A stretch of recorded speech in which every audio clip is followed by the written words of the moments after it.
Hello, everyone. Thank you for joining us for today's Leading Change webinar, True Career Readiness for All. Today's webinar is sponsored by Odysseware. Before we begin, I'd like to review just a few quick housekeeping items. We will be accepting questions throughout the webinar and stopping periodically to answer them. We'll also hold a Q&A at the end of the presentation. So you can go ahead and send your questions in to us as they come up for you, and we'll put them in the queue to be answered again throughout the presentation as well as at the very end. To send us a question, we ask that you use the questions feature in your control panel. You'll just type your question into the top box and then click send. I'll receive the question and put it into the queue to be answered by our speaker. You'll also see a chat feature in that control panel. Just to keep things simple, if you could just use the questions feature to send and communicate with us, that would be great. We will keep an eye on chat, but it's just easier if everything comes in through that questions feature. If you experience any technical difficulties during the presentation, please use the question feature to get our attention, and we'll do our best to resolve the problem for you. We will be sharing a recording of the webinar with you, as well as a copy of the slide deck once we wrap up here, so keep an eye on your email box tomorrow for details on how to access those materials. Now let's get started. I'm pleased to welcome our speaker from College of the Sequoias in Central California, Mike Niehoff. Mike has 25 years of experience as a secondary educator. He is currently the Career Technical Education Grant Manager at College of the Sequoias, but has also been a teacher, advisor, director of activities, learning director, and principal. So he's got a lot of experience to draw on and share with us today. He's the founding principal of the award-winning one-to-one project-based Minarets High School, Minarets Charter High School, that opened in 2008. He and his students and programs have been widely recognized by Apple, Google, the National Association of Secondary School Principals, CUE, and many other organizations. Mike is a regular education blogger, including for Smart Blog on Education, Educational Technology and Mobile Learning, and his own education blog, which we encourage you to check out, EduChange and Advocacy. He's a Google certified teacher, CUE lead learner, and Buck Institute for Education national faculty member who regularly presents on contemporary and progressive education issues. We're really looking forward to hearing what Mike has to share with us today about career and technical education. So I'm going to go ahead and hand things over to him to get us started. All right, well, happy Wednesday, everybody. We're going to jump right into this career readiness for all. And before we do, we'll kind of do a little historical perspective. Although the term college and career readiness has certainly become kind of a very popular term, and I think it's something that we initially, most of us would probably like to buy into, but we're going to maybe kind of deal with why those are, potentially flawed or at least not living up to those expectations. But again, historically, American high schools had traditional two pathways sort of system, and I think I had this as a student and also participated in this system as a teacher. We sort of had the college-bound or college prep track, if you will, and then we had something that was typically called vocational ed that you saw like in shop classes and that type of thing. The problem with this system is that I'm not sure we necessarily, either one of them was ever completely maximized or successful, but I think it was at least accepted that that was sort of the dominant paradigm. There were obviously problems with this and that it was tracking, and that made some of us feel uncomfortable that we were maybe making decisions about students' futures or lives based on whatever criteria we were using. But I think society at least bought into the idea that this was sort of the dual purpose of high school, and this was probably went on for 100 years possibly, and certainly mostly up the 20th century. However, we've kind of undergone pressures probably for many years now, and a lot of us have seen these kinds of graphs before, these information graphs where how is America competing internationally? How are our high school students competing with their peers internationally? And we've kind of seen these, whether it's the PISA or others, is that we typically do not score well internationally in a whole host of categories, but usually related to things related to math, science, or English language arts, writing, reading, that type of thing. This is something that we've seen these for years. I would say this honestly started probably back when we started the space race with the Soviet Union, is that we were kind of on this international global competitive train, and at least by the standardized tests, we were not doing well, have not done well, and still do not do well. We could argue whether this is truly the way to gauge global competitiveness, because if you check things like, international patents, number of entrepreneurs, and a whole bunch of other things, America actually is number one. But on these tests, we typically are not. The other thing that we've seen, I think certainly as myself as an educator, I have participated in sharing this sort of information with students all the time.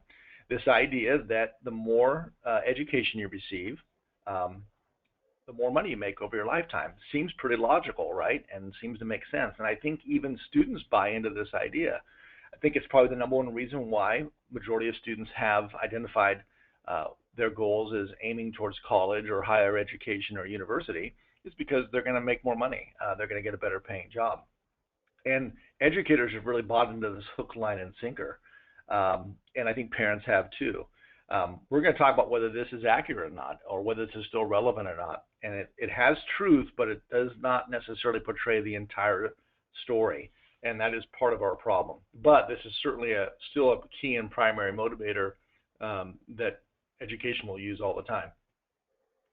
Okay, so through the 20th century, as the 20th century sort of concluded there, we really saw a shift in American education because of those international comparative scores, because of wanting the higher salaries seen in like that last graphic, and just sort of a push in the country to be more competitive, to be more accountable. We really saw some new systems developing. We saw an increased emphasis on standardized assessments all the way at the national level. We saw a big push to send more people to college, and specifically the four-year universities.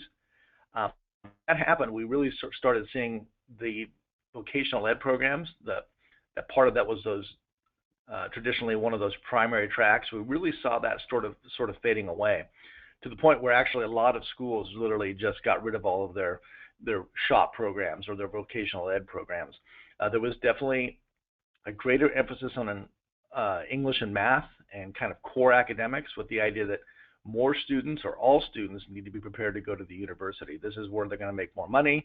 This is where the jobs are. And this is how we're going to compete internationally, is that we have to get more people to the university, and our courses have to prepare them. So we really bought into this wholeheartedly. I think this culminated with what happened with No Child Left Behind and sort of our standardized assessments movement. And you're seeing now finally a big reaction to that, kind of a delayed reaction, because it didn't really necessarily deliver what we wanted. We haven't become more competitive globally. We've sent more people to college, and we'll talk about whether that's been successful. We haven't engaged more students in school. So we really went down a road and a response, and now you're seeing sort of the swing, because that didn't actually pay off or play out like we imagined. So this idea that, kind of going back to what is the purpose of high school? What is the purpose of our education? We talked about in higher ed, we know it's about getting hopefully a job or a higher paying job. But we've really struggled with what is the purpose of high school. And so if you're a high school teacher, you've always had these discussions with students, kind of why are we doing things? And I think the challenge is that in many of our courses, still to this day, we will say things to students such as, we're doing this because you will need this in college, meaning the university. So we're doing this in English or math or maybe some other subject. You'll use this in college. And I don't know about you, but myself, I had some experiences where I was doing, advanced math in high school. And I can tell you now that, 30 plus years later, I've never used it in any aspect of my career, whether it was at the university, and I've been to, 3 universities and obtained several degrees. I didn't use any of that content knowledge at all. Nor have I ever used in my career. My career has had nothing to do with that subject area. So we've had kind of a false, I would say, premise there to students. And so I think students are becoming more and more savvy, if you will, to what is relevance? What do people really do in the real world? And we have to give them, not just say that, but be able to demonstrate to them whatever we're teaching in our classes, that it is something that people use on a daily basis, that all of us will be able to use. And whether that's a technical skill or an academic skill, but it's something we're wrestling with, and I think that is driving a lot of our discussion towards what does it really mean to be career ready, or you could say even college ready. And so this is something we have to kind of continue to flesh out and be a little more honest with ourselves, and that we might have a system that has existed for a lot of years now that may not be relevant and that may not answer those type of questions to students. Okay, so we talked about how we really bought into this University for All, and it felt good. You know, as a teacher, I'm getting more students to go to college, more students to get into four-year universities. Our courses are preparing them more. But I can tell you that in my estimation, it has not been a success. I can tell you in my home state of California, which I think is probably fairly typical nationally, even though we got more students to maybe be qualified to go to college and some more students to attend a university, it has not been successful. Only about half of the students that ever enter a university ever complete or graduate, and then only half of them are finding a job that needed that degree. So it's actually created this whole new economic category called gray collar jobs. We're familiar with white collar and blue collar, and this was developed by a gentleman, Kevin Fleming, at Citrus College. Is he gathered all the data on this, that we have a lot of people now, even these ones that have actually graduated, it's not a good success data point, but the ones that are graduating, they're not finding jobs that require that degree. They're taking jobs that only required a two-year degree or a technical degree. So they're actually overeducated and underemployed, and they're not making that income that they were promised by getting more education. So this is kind of a really new phenomenon we have to wrestle with, is that we bought into something that felt good, sounded good, maybe even looked good, made sense, but it has not paid off. And now we're kind of stuck, well, what do we do?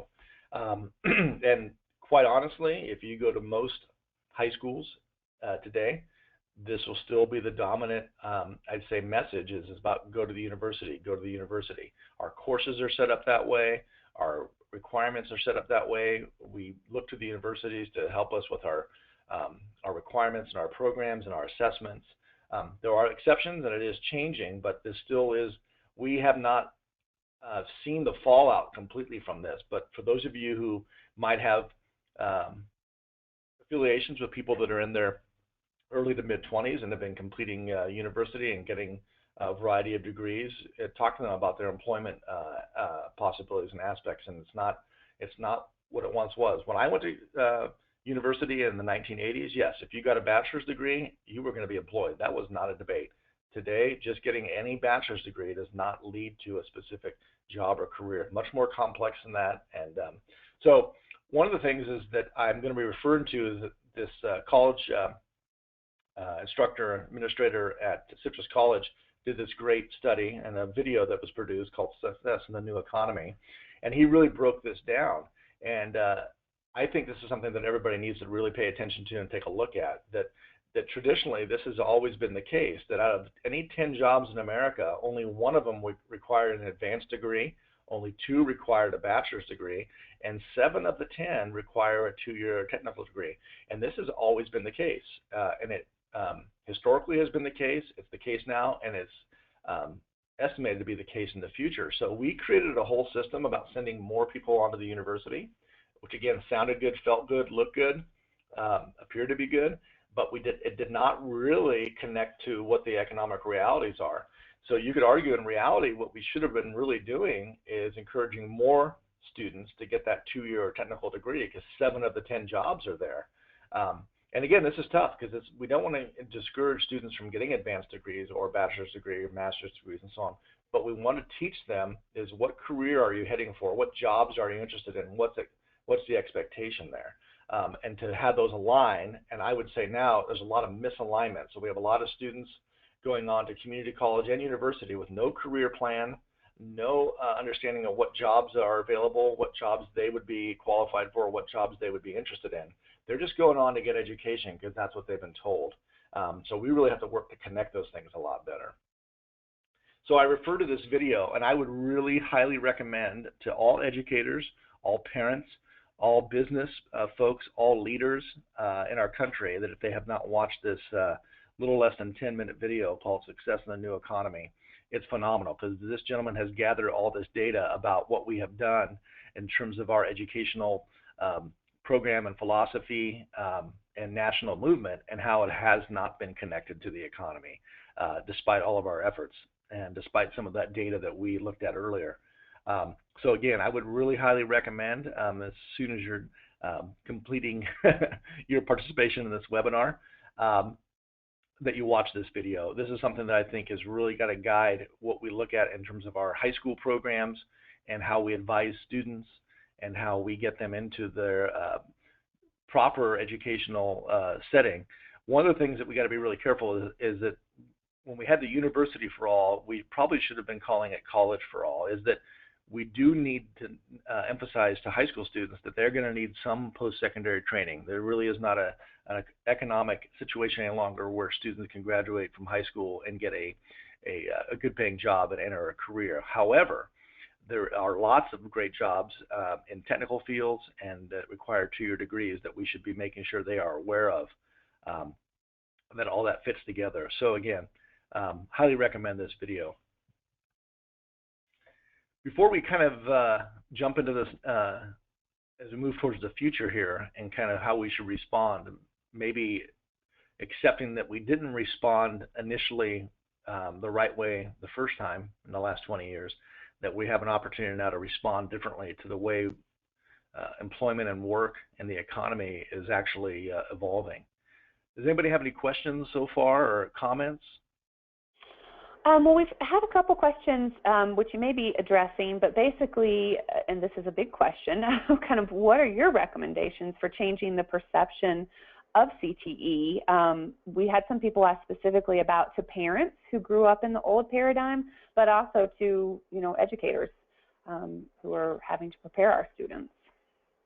I definitely am going to address that, and that's kind of hopefully will be the meat or bulk of the latter part of this presentation. But no, there's a lot of education that has to take place. We really have to be honest with ourselves that even as educators, we have probably been perpetuating some things that are not accurate, not complete, that we maybe had some biases, and that our parents, I think, are responding to two things. They're responding to certainly what they know and what they experience, which may or may not be as relevant as it once was. And they're responding to the dominant paradigm that we've been perpetuating that may not be accurate. So we're sort of all victims of our own campaign that we ran for a number of years. And I'm sure people could question what I'm going to share with you is just another campaign. But hopefully you're going to see that it's because we're looking at things a little bit more connected and a little more complex way. So yeah, that's going to hopefully become clear here. Okay, well, good. People are looking for answers to that, so I think we can dive on in. One of the things I think we really, and again, as an educator, I don't have a problem with sort of indicting myself and my peers, is that we have not traditionally, even in high school, really delved into the economy, work, industry, and certainly nice thing about career technical education is that they have and are trying to do things that relate to industries and career. They talk to people, they're connected to people, and traditionally educators have not done that, and certainly not in core academics. But the reality is that whether we fully accept it or not, the future because of the global economy and a whole sort of long list of many things, including technology, is that the future of work is changing. The dynamic of our economy is changing. This is something that is new, that we have not experienced before. So the global economy is real.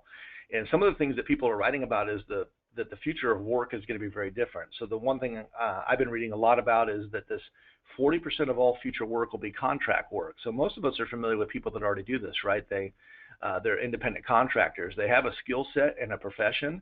They may have their own company, but the reality is they're going out and getting jobs all the time. They have to kind of find their work. They have to kind of sell people on their work. So the fact that our future, nearly half of our economy will be based on people who do that is pretty dramatic. So this idea that most of us grew up with, that you work for an organization or work for a company, that is really disappearing rapidly, and that people are going to be free agents, if you will. They're going to have to go out and really find the work and sell themselves. And so that's a whole new paradigm that's going to be such a dominant part of all the work that's available.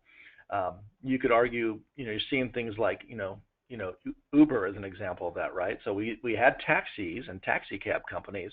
Well, now there's a whole bunch of people who are kind of basically taxi cab drivers, but they're really independent contractors. We may not like that, We may be afraid of that. We may be skeptical, but that's coming. That's the reality. So think about all the work that we all are familiar with, how that becomes more entrepreneurial, more contract, more free agent-like.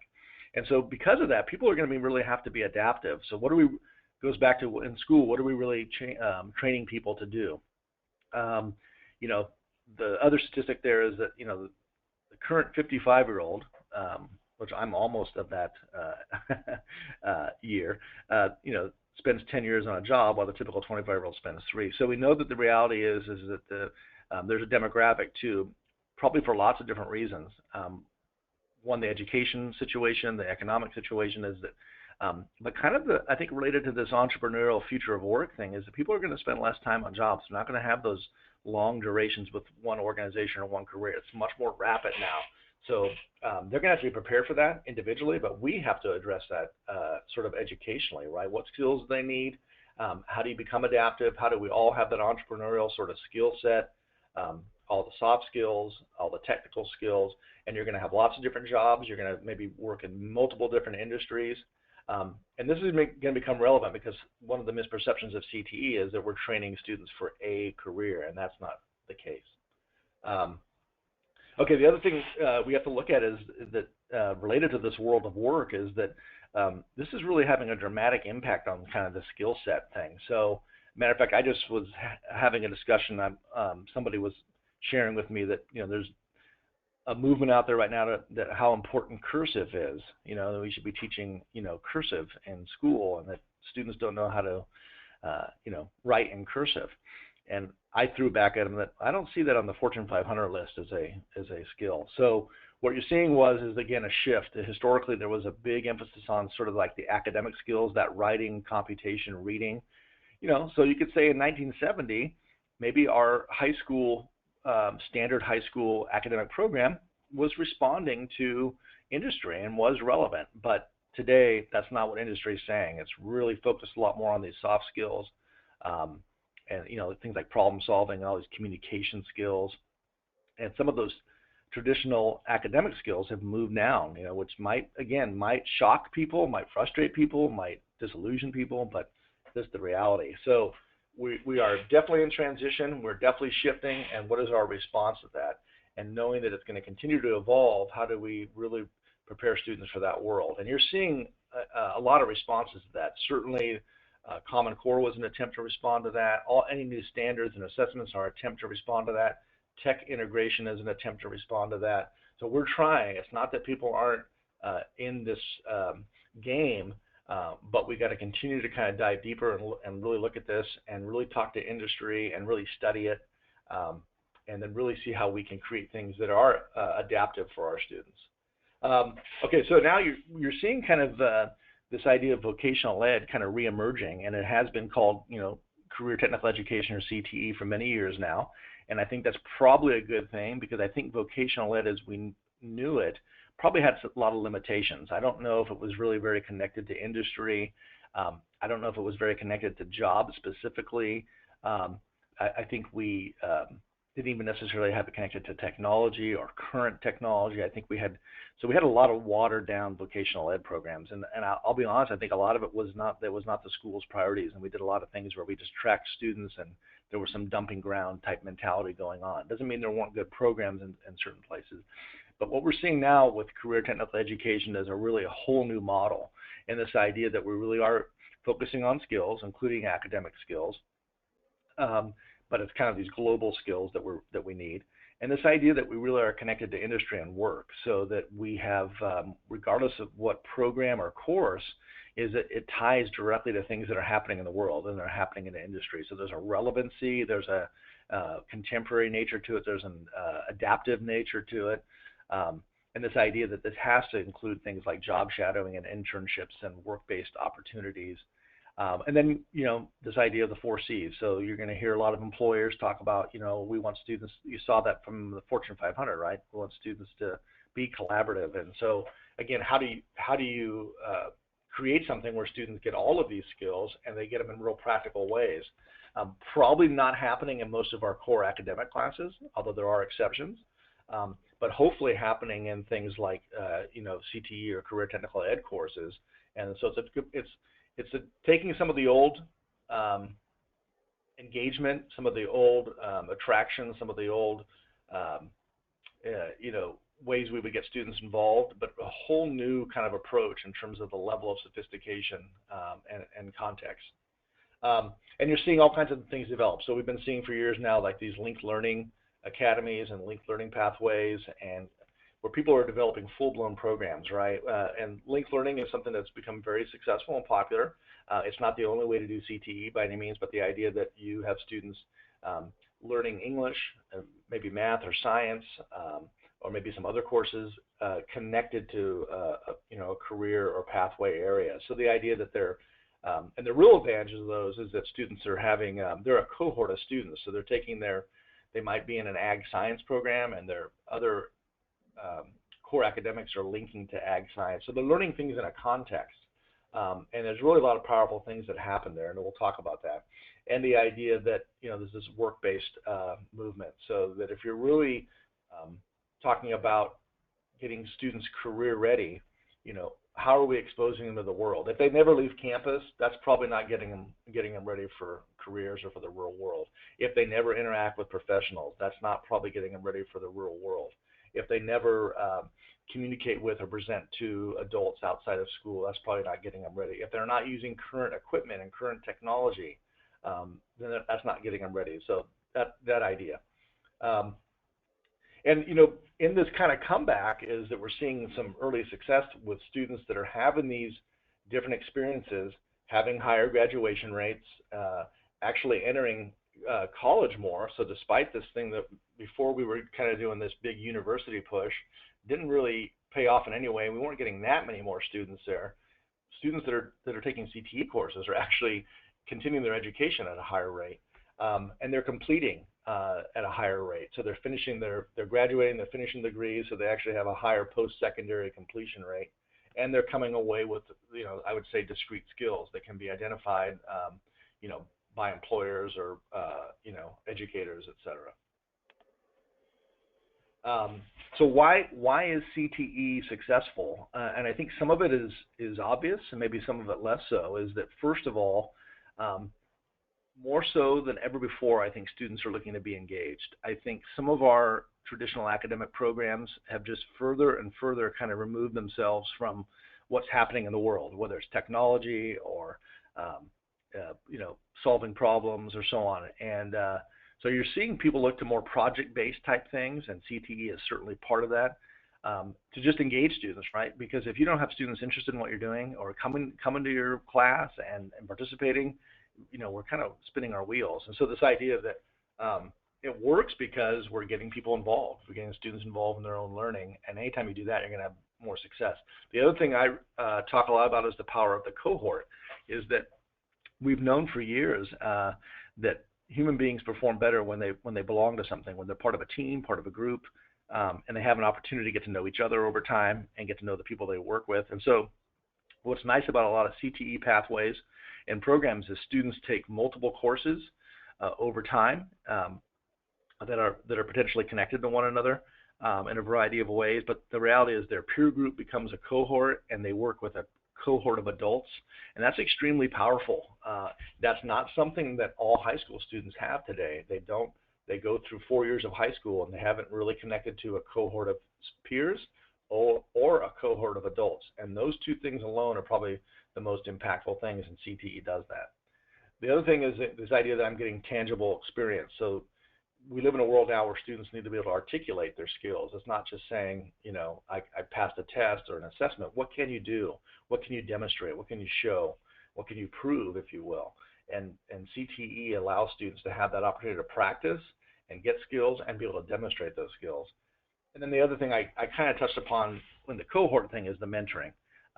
And so the reality is that there's nothing more powerful, probably more impactful in a variety of ways than for young people to have adult mentors outside their parents, in some cases in spite of their parents, unfortunately. And where do they get that? Well, traditionally, students got that through maybe athletics or co-curricular activities or clubs, or maybe there was that really good connection with an academic teacher. But what's nice about CTE is, again, over time, these become your mentors, and the fact in CTE, students will meet adults outside of their school environment, so professionals, and that has a huge impact on people. And so that makes sense why they'd be enjoying some maybe higher levels of success. And I would say this is something that every student deserves. Every student deserves an opportunity to interact with adults on and off campus that become their mentors over time. I don't think students need necessarily 30, but they could use, 1, 2, or 3 really powerful connections and relationships. And CTE is designed to, have that built in, if you will. Okay, so I think you asked earlier about maybe what are some of the challenges too, and why parents may not understand some of the changes, or may not understand what CTE is, or it's not for my student. And one of the things I see that's really happening a lot in CTE, and it's happening within CTE, within education, is that because it started out as we had the college prep and the vocational ed, we're looking at CTE as replacing vocational ed. And the reality is, so we're saying it's for the students that aren't going to go on to university. And I think that's a really dangerous myth and misnomer, if you will.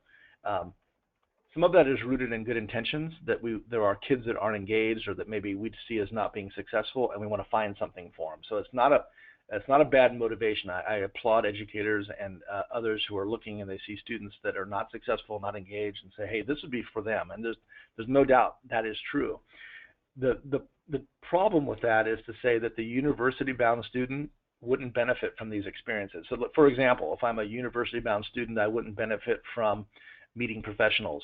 I wouldn't benefit from being part of a cohort. I wouldn't benefit from knowing my teachers and advisors as mentors.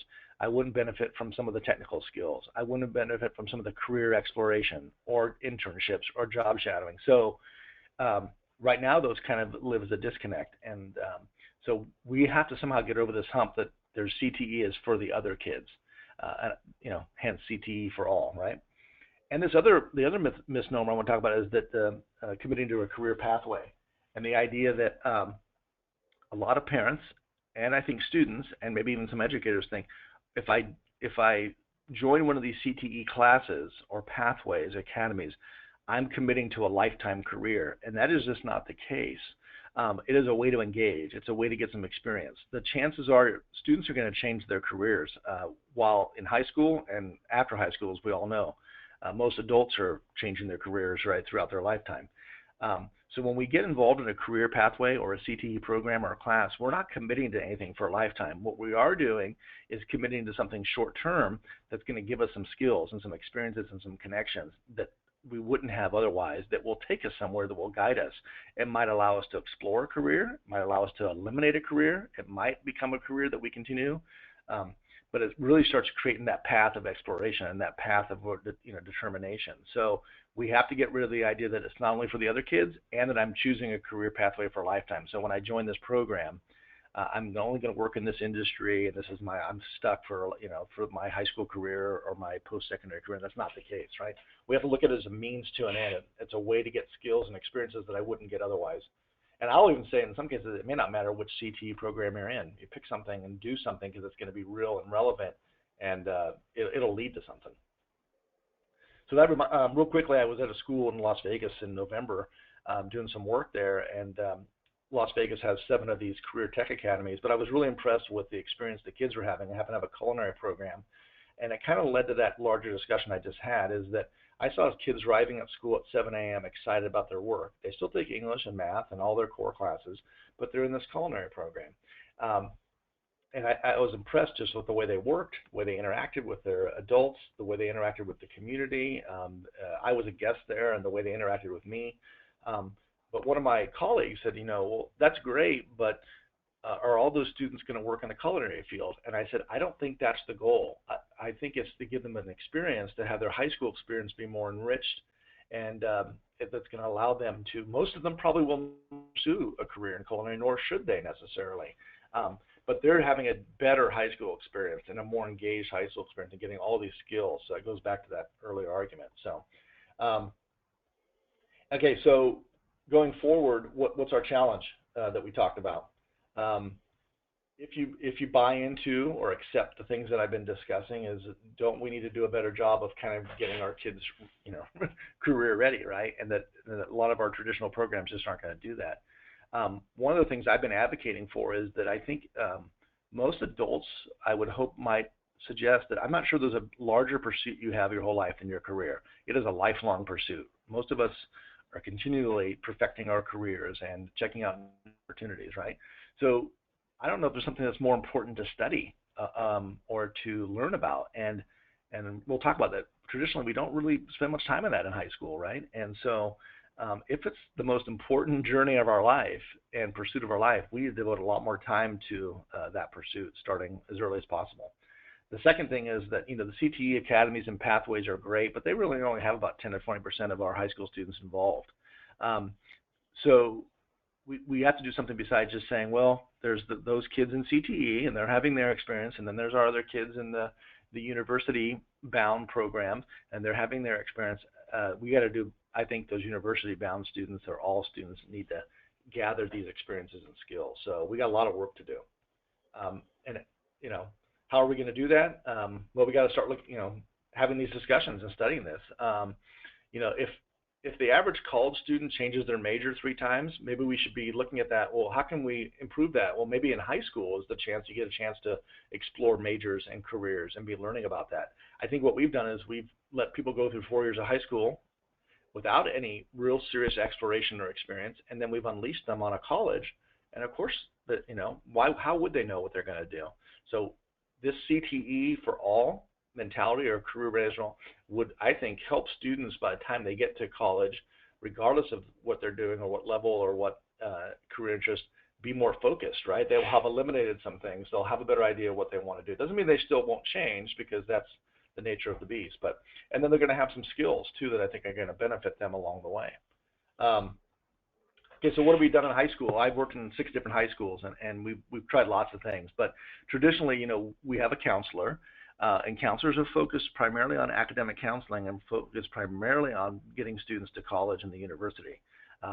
Not that they haven't tried other things, but that is what they spend the majority of their time doing. And so we do a couple things like have a career fair. Maybe as a high school student, I see my counselor a few times. I go to a couple career fairs, and that's about it. Maybe if I'm lucky, I do a research project on a career as an 8th grader or as a 9th grader or as a 10th grader or maybe as a senior, but that's about it. We have these very cursory sort of experiences, a handful of meetings with my counselor, mostly about college and finances and scholarships and those kind of things, a couple career fairs, and maybe one academic assignment. That's not a lot of career preparation if this is the most important journey of our life. So here's what I'm suggesting. What if all students had the following? What if we built in career exploration into our curriculum, into our classes? Are you telling me that in a math class we shouldn't be exploring what careers use math? Why not? And that could be across the board, right? Maybe we need to have a class. We'll talk about that. That's all we do. I've written, and we'll suggest again here, that English should be a natural class to do this. And we have English for 4 years in high school. What would be more important to read, write, research, and learn about and present about, which are all English skills, than your career? And then the reality is we got to get kids out. They got to have that work-based experiences. So all kids need to have an internship and do job shadowing. This can't be just a handful. And I think all of us kind of inherently know that, but for some reason we don't do it, right? The CTE students do it, but we don't do it for everybody. There are schools that are, though. There are schools that do it with a whole grade level or a whole class or something like that. And then the idea that you work on real projects, that you get a chance to collaborate with professionals and advisors, and that you connect your skills and technology to something that's relevant and real, which is sort of the project-based component. But again, we got to do a better job. Why can't our curriculum include career throughout? It should be embedded throughout, and it can be and should be. So English I mentioned, core subjects I mentioned, but maybe there should be, it's funny, all the required classes we have, but we have no required course that addresses career, and maybe we should. I don't know if you could have a more important class, and maybe you should have that every year. I don't know. Maybe you should have it at least as your freshman year, and then after that you get opportunities to do CTE or to do internships or to do work-based things. But we got to devote time and curriculum into this, and Right now, I think what you're seeing is a big disconnect between a lot of our courses and career, and we expect that somehow to magically happen, but they operate as these separate, sort of isolated entities. Okay, so I'm kind of advocating for this complete commitment. What about career education and CTE for all? So I don't want CTE to be for the other kids. I want CTE to be for all kids. And so we have to understand what that means. Parents need to understand it. Educators need to, drop that myth. We need to look at the future of work. We need to see what's happening in the world. We need to realize that it's the most important journey that we all embark on, and yet we don't devote a whole lot of time to it. And we really let people sort of figure this out on their own, right? A lot of well-intended people try to help them, but we really let people kind of navigate this world themselves. And I really think this has to be kind of a concerted, cohesive effort. And we got to talk to parents and students about how the world has changed. This 21st century skill thing is not just an acronym that gets thrown around, right? This is real. The world is dramatically changing because of technology and the global economy, and to get people ready for that, we really have to have this discussion on really a daily basis with everybody, with all the stakeholders, right? And so I think you're going to see CTE expand, and you're going to see this idea that career readiness, which always follows after college and career readiness, that this is going to become the dominant sort of pursuit of our secondary education, right? Because in the end, we know it is, and yet we're not necessarily making that a clear and cohesive curricular pathway for people. So I think what could it look like is we really have to be creating some new systems. So I do know schools that are doing this. I know a school that's literally about 10, 15 minutes away from me, small rural high school, about 1,000 students. And they've had some CTE programs and pathways. What they decided to do is next year they have 10, and they're calling them colleges, 10 of these. Every student has to be in a pathway. You have 10 to choose from. Pick one. You want to change? At the end of 1 year, you can change. But the reality is we're going to expose you to something. We're going to let you have that work-based experience, those internships, those professional mentors, the technology, the relevance, the application, all those kind of, the soft skills that all the employers say they want. We're going to give you all a chance to do that. It'll be okay that doesn't become their career. It'll be okay that they change pathways. So they're calling them colleges, like College of Engineering, or College of Human Services, or et cetera, College of Ag Science. But you're gonna, and I think that's legit. I think students if you have 10, that's pretty good selection. I think all students can find something. And again, you're not committed to for life or even for your entire high school career. So I wrote about this previously for Odyssey Ware, but this idea that I think because English is that 4-year requirement, we really have an opportunity to do something with English class. I think English class is begging to be as relevant to career as it could be, and English is all set up to do this with technology and presenting and publishing, and that world of work that we're talking about, this 40%. Are we that far away where every student needs to have their own website and their own portfolio? They really do, right? That's going to be their resume, is their portfolio, their website, and all their digital work they do. English is built for this, right? English is built to go out and meet people and interview them and do research and talk to people. And High Tech High in San Diego, which is a charter school and very project-based, they do this with their juniors. Their English class, juniors all do an internship. And they can intern for a nonprofit. They can intern for a corporate entity. But they realize that English is the great place to do this because you have to have English as of now all 4 years of high school. And English is about communication and all these soft skills and so on. So I'm going to keep advocating that English would be a great place for us to embed this career readiness component. And that's sort of it. That's 45 minutes of career readiness fun. That was great. You packed a lot of great information in that 45 minutes. So thank you for sharing all of that. We'll let Mike take just a second before we get into the next portion of the Q&A. And I'd like to thank today's sponsor, Odyssey Ware. Odyssey Ware offers educators many learning solutions to help prepare students for career success. They have programs that can fit right into what Mike's been talking about, where you're exposing students to real-life careers and what skills those take and what it really means to be a veterinarian or be an environmental scientist. So please, you can learn more about those options at odysseyware.com. And again, thank you to our sponsor. So Mike, we do have some questions that came in. You mentioned much of this was about aligning what students are learning with what companies need. So we had a couple questions come in that were just asking, how much do you think that companies in an area should be involved in developing what's taught in the schools? And how do you go about, involving those individuals into what's happening in the school? Well, I think we're seeing this at the highest level ever. That is something that was always a good idea that existed in some cases, but I think now you're seeing a universal sort of demand for that. Business or sort of the professional side of our society is more interested in education than ever before, because what they've realized is that they we have this misnomer that we don't have jobs out there, and the ironic thing is we have lots of jobs, but we just don't have the people trained for them. So we have people that are unemployed, we have people finishing school who can't get a job, and yet we have all these people who really have legitimate well-paying jobs out there, and they can't find people. So that's that. So I think employers or industry are frustrated a little bit, maybe more so than ever before, because really education is not really matching their needs a lot. So you're seeing them engage at a high level.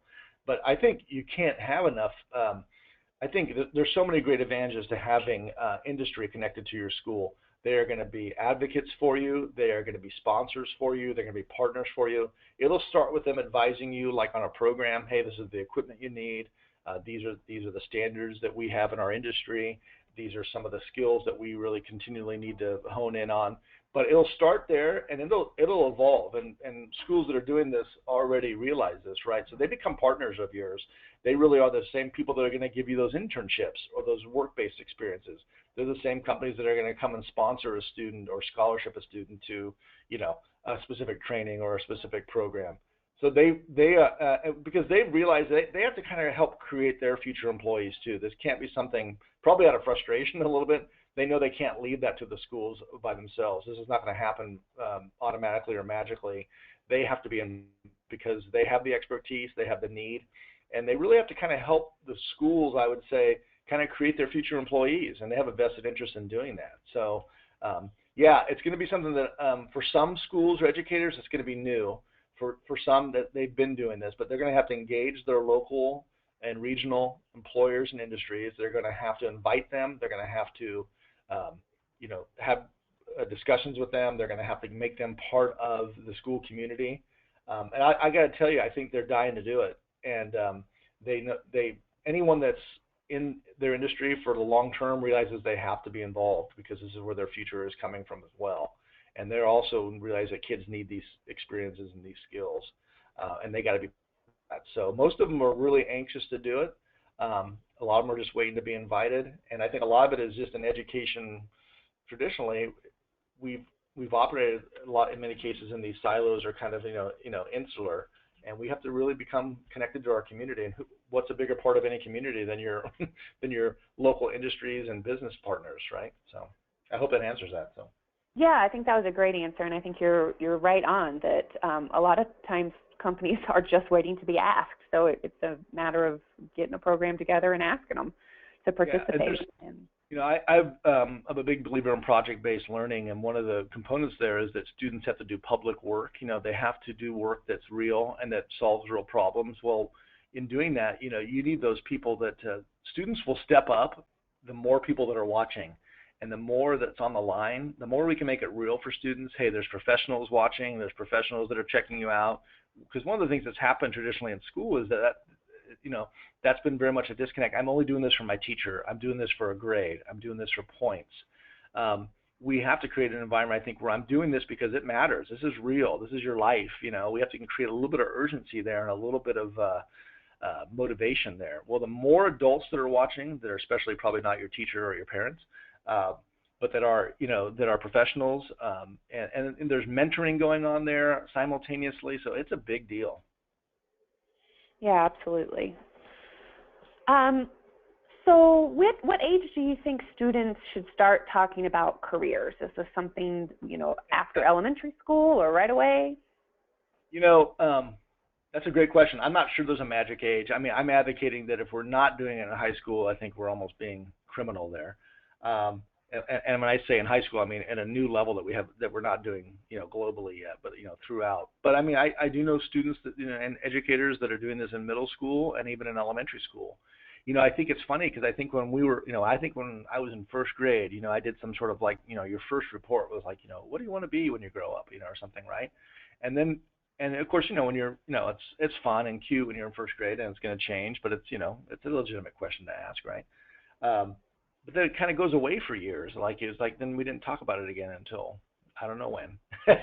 You know what I mean? So Yeah. so I don't know. I think it's something that in terms of exposing students to things, I think I'll tell you what. There's elementary schools out there doing amazing things, and elementary teachers are actually sometimes naturally really good at this because they've been doing a lot of this. Is they're used to connecting things, and they do things not in isolation. Sometimes like high school does.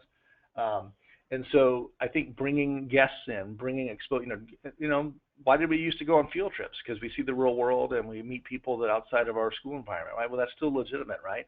So I think it's never too early to get a student excited. It's okay that they may change 40 times by the time they're an adult, but when they're excited and motivated and engaged, they're going to have a better experience. So I would never want to discourage anyone from starting early as you can, and I think there's lots of opportunities to expose kids in elementary school to things and get them excited about things, and having them get that in that mindset that I have to care about what I do because it's going to relate to my future, which is hard when you're young, right? But we have to model that and train that all the time. So I'm obviously all about the urgency of high school, but I could easily say that we got to think about this as a lifelong journey that starts when when you're born, and certainly when you go to school. So. Yeah, I think that's just a really good point. That so much of this is about exploring options, and so the longer you give kids to explore those options, I think the better off they'll be when they get to college and have to make that final decision. Let's say you were a third grade teacher and you were exposing students to careers in ag science, right?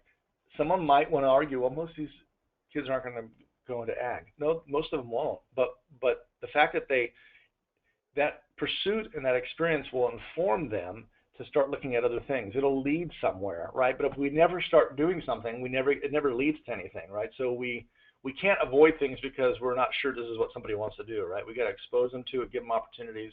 And the fact that you get exposed to ag is going to be good for you because you should know where your food comes from anyway. So, you know what I mean? It's like, it goes on and on and on. So we're never going to lose by putting context and sort of, reality in play. And yes, they're going to change, and yes, it's going to evolve. And but yeah, so you can't avoid it. No. So the sooner the better. So this is a very broad question as well, but what you've described here is super exciting, but it's a really big change. So how do you recommend starting conversations in a district or at a school to start making these changes? Yeah, I think for me, it would be that we have to probably start with some of the myths. So we have to talk to parents and students and educators about what the future of work looks like. Even though we don't have all the answers, we have some good indicators that it's changing dramatically. And because of that, don't all of us need to be engaged in this? So we have to somehow because right now I still see CTE as existing very much like it's this thing over here that, some kids need to do this because they aren't engaged, and we got to find everybody a job, and not everyone's going to go to college. And so we got to get rid of that myth and look at this on a large scale about career readiness and what does that really mean. So I think schools are going to have to engage everybody. One of the things that would help is I think that educators, and educational leaders need to connect with, and goes back to that involving industry, make those non-educators part of your educational discussion. So when you're doing staff development or training, when you're attending meetings, when you're doing planning, when you're creating any of this, have those people involved in the discussions, right? Look at the reading, look at the research out there, of course, but bring those people in.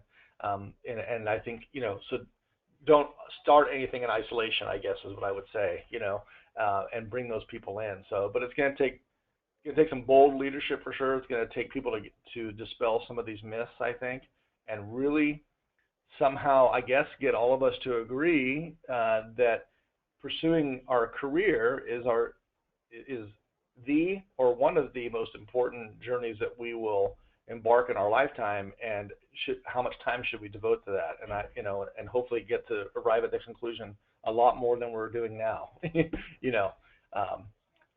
I think the other thing is, I think that what's going to happen is we've always struggled with students that are disengaged or not performing, or however we want to describe that, or students that come with various social backgrounds, economic backgrounds, education backgrounds. And I think that stuff like the career education and the CTE type experiences and projects, that is a big, that's a way to get to kids and a way to save kids and a way to reach out to kids that we aren't doing globally yet. So most educators are usually frustrated by the kids that aren't performing or that aren't connecting, or that are, I would say, even fighting the system. But we should probably listen to them and look at that. Why are they doing that, right? And is there an answer in some of this that would get them connected to school? Would it get them excited about something? So we have too many kids in high school and in junior high, and probably, and sadly, even elementary school, who are not excited about anything they're doing. They're not connected to it. They're not involved in it. They don't see the relevance to it. So we have to start listening to the kids and talking to them about, and be open to, what would you like to try, and we can set up opportunities for them. But we have to make school seem relevant to them, and this is a way to do it. And there's a lot of kids who don't feel that at all right now. You know what I mean? I think you have kids that if they are going to the university, they've been conditioned to that, or they want to do that, they'll buy into a lot of things we ask them to do because they have that as a goal. But if you're not someone who has that clear goal, you don't necessarily buy into all the expectations or ramifications.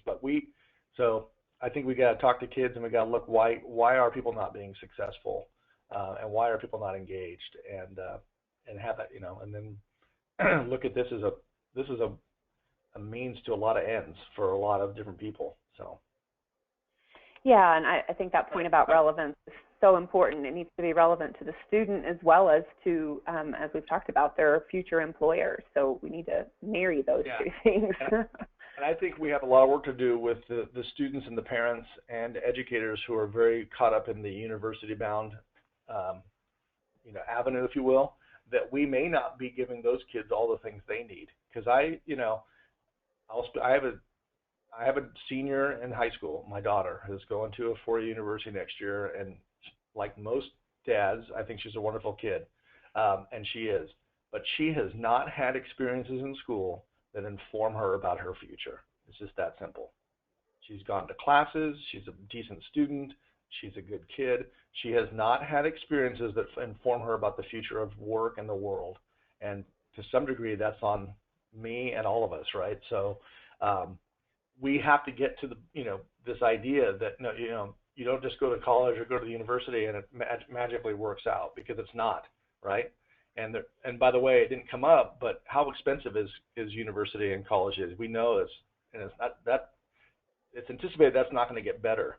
So another big advantage we didn't really get to is that why we should spend more time on this and get students more informed and more connected, and maybe eventually, by the time they do go to college or university or any of their post-secondary, which they all need some sort of post-secondary, they're going to have a better idea of what to do, where to go. Right now, we're sending a lot of kids to college, and they're figuring it out at college, right?